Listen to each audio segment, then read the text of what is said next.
Vaud, Valais, comparaison de réseau routier pour illustrer mon parcours. Bonjour et bienvenue dans ce nouvel épisode du podcast de la double reconnexion. Je suis Viviane Kuhn, enquêtologue connectée. J'accompagne les femmes qui se sont toujours mises au second plan, qui se sont oubliées à retrouver qui elles sont et à oser être celles qu'elles choisissent d'être.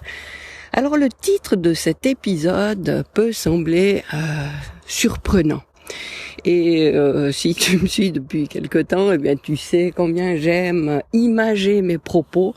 Et ça fait plusieurs fois que je pense à ça et que j'avais envie de te présenter les choses comme ça. Si tu ne connais ni le Valais ni le canton de Vaud, alors je vais t'expliquer un petit peu en gros à quoi ressemblent les réseaux routiers de ces différents cantons. Alors, en Valais, on a quelque chose qui ressemble plutôt, je schématise évidemment, qui ressemble plutôt à une colonne vertébrale avec des côtes. Alors, ce que j'entends par là, c'est que quand tu es au bout d'une côte et puis tu veux te rendre à l'autre extrémité, enfin à l'extrémité d'une autre de ces côtes, eh ben tu dois aller direction la colonne vertébrale, faire un petit bout de chemin et remonter dans la côte qui est celle au bout de laquelle tu veux arriver.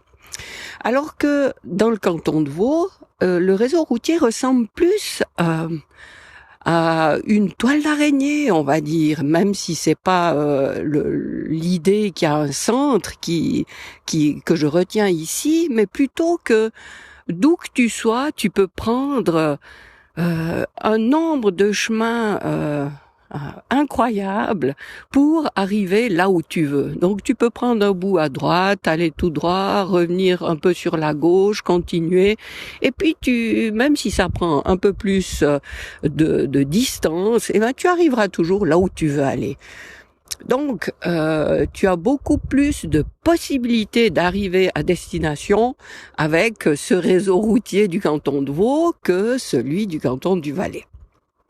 Alors pourquoi aussi je voulais insister là-dessus, parce que quand j'avais 20 ans, j'ai quitté mon Valais natal pour aller m'installer dans le canton de Vaud où je suis toujours. Et puis c'est vrai qu'en quittant ce Valais, eh bien c'était un petit peu rejeté, ce Valais, parce qu'il y avait beaucoup de choses qui ne me plaisaient pas dans la mentalité de ce canton. Alors là n'est pas le propos, mais aussi cet épisode, et en parlant de ce que représentent de façon imagée ces réseaux routiers, ben c'est comme une partie de moi qui se réconciliait avec ce Valais natal, parce que finalement, ce que je rejetais fermement, il y a peut-être du bon là-dedans. Alors voilà, mais je vais pas m'éterniser là-dessus. Je veux simplement revenir à ces configurations. Dans ce schéma de réseau routier qui est comme la colonne vertébrale et des côtes, quand on est à l'endroit A pour se rendre à l'endroit B, bien, il faut bien réfléchir avant de mettre en marche le moteur pour savoir dans quelle direction je veux aller, parce que j'ai pas tellement de possibilités. Et puis arriver à la colonne vertébrale, si je prends la direction de la côte qui n'est pas la bonne, je vais avoir beaucoup de chemin à faire pour revenir sur la colonne vertébrale et reprendre la bonne côte. Alors que si je suis dans le canton de Vaud, dans cette espèce de toile d'araignée, je m'inquiète pas trop, je pars au pif, à la découverte, et puis je sais où je vais aller, plus ou moins, mais surtout je me fais pas trop de soucis sur le chemin à prendre, parce que je sais que je vais toujours pouvoir rectifier le tir, me remettre sur une direction qui me permet d'aller là où je vais aller. Et cette configuration-là, c'est celle que j'ai adoptée pendant des années, et sans trop me rendre compte du danger ou des inconvénients de ça, parce que ça me faisait découvrir tellement de choses que je ne connaissais pas, des paysages, même des gens, si je m'arrêtais, et je trouvais ça fantastique, et j'adorais cette manière de découvrir le monde, et chaque fois même, je me disais, je vais exprès prendre une autre route pour découvrir de nouvelles choses. Mais ce dont je me suis rendu compte bien longtemps après, c'est que souvent, j'arrivais pas là où j'avais décidé d'arriver. Alors je prenais ça pas comme un gros inconvénient, parce que j'étais plutôt contente d'avoir justement découvert le chemin. Mais effectivement, j'arrivais pas vraiment où je voulais. Alors que si je retourne dans ce Valais un petit peu plus, je veux pas dire rigide, mais structuré, et puis ou avec un peu moins de liberté, parce que je peux pas trop me permettre de me tromper, parce que si je me trompe de route, ça a trop de lourdes conséquences.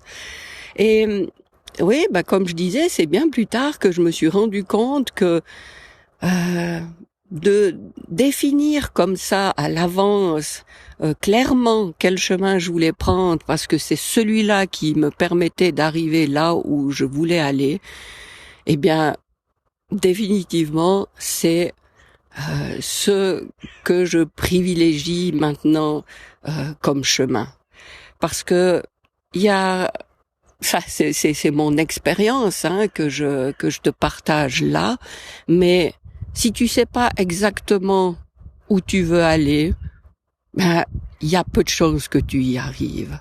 Alors, ça veut pas dire qu'il faut être rigide et puis qu'il faut exclure ce que on va dire le hasard met sur ton chemin, mais d'avoir une idée bien précise de là où tu veux aller, ça aide beaucoup, beaucoup, beaucoup à y parvenir. Alors tout ça pour te dire que, bien sûr, il faut toujours garder une marge d'improvisation, mais en visant quelque chose, en souhaitant quelque chose d'autre dans ta vie, en ayant cette intention d'expérimenter quelque chose que tu n'as pas encore osé expérimenter, en ayant l'intention de vivre, une autre facette, d'aller réactiver une facette en toi qui n'avait jamais été activée, eh bien, je te conseille de prendre ce chemin et de savoir bien précisément là où tu veux aller. Et puis si en chemin il se présente des possibilités qui te font dévier un petit peu, il n'y a pas de souci, mais garde toujours bien en tête là où tu veux aller. Et vraiment, c'est ce qui te permet de manière la plus sûre d'arriver là où tu avais envie. Et si vraiment ce que tu visais, c'était pas du tout fait pour toi, et puis que tout concourt à te dire que c'est ailleurs qu'il faut te diriger, tu auras, t'inquiète pas, la capacité d'en prendre conscience et de faire le rectificatif qui va te permettre de changer de cap si nécessaire. Alors voilà, c'est comme ça que je voulais te dire que peut-être que je me suis perdue un petit peu à la découverte de trop de choses dans un premier temps depuis ce que j'ai vécu l'année de mes 50 ans, il y a donc exactement 10 ans maintenant.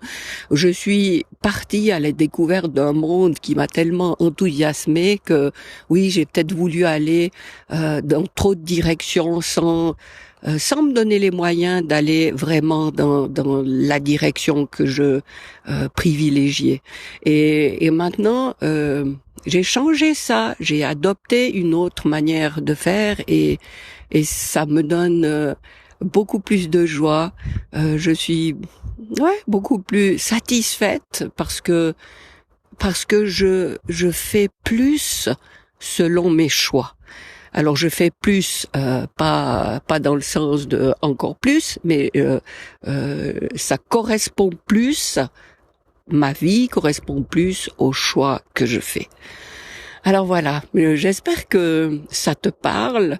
N'hésite pas dans les commentaires à me partager comment toi tu procèdes. Est-ce que tu préfères ce réseau routier un petit peu ressemblant à une toile d'araignée à partir sans te fixer de point B de manière précise, mais juste en te disant que tu pars à la découverte et c'est ça qui te plaît?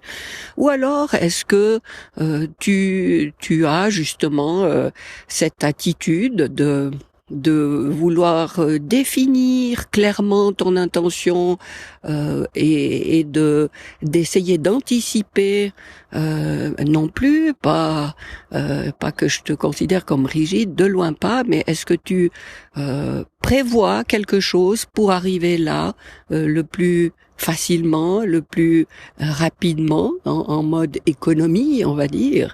Alors partage-moi ça sera très intéressant de te lire et éventuellement de te répondre aussi si tu as des questions. Voilà pour cet épisode concernant les réseaux routiers de Canton que je connais assez bien. Et si tu n'as pas encore téléchargé ton rituel d'hygiène énergétique pour justement prendre soin de ton hygiène et te permettre de nourrir l'énergie que tu veux émettre, eh bien tu trouves le lien en descriptif, n'hésite pas à aller cliquer et moi je me réjouis de te retrouver dans le prochain épisode. D'ici là, je te souhaite le meilleur.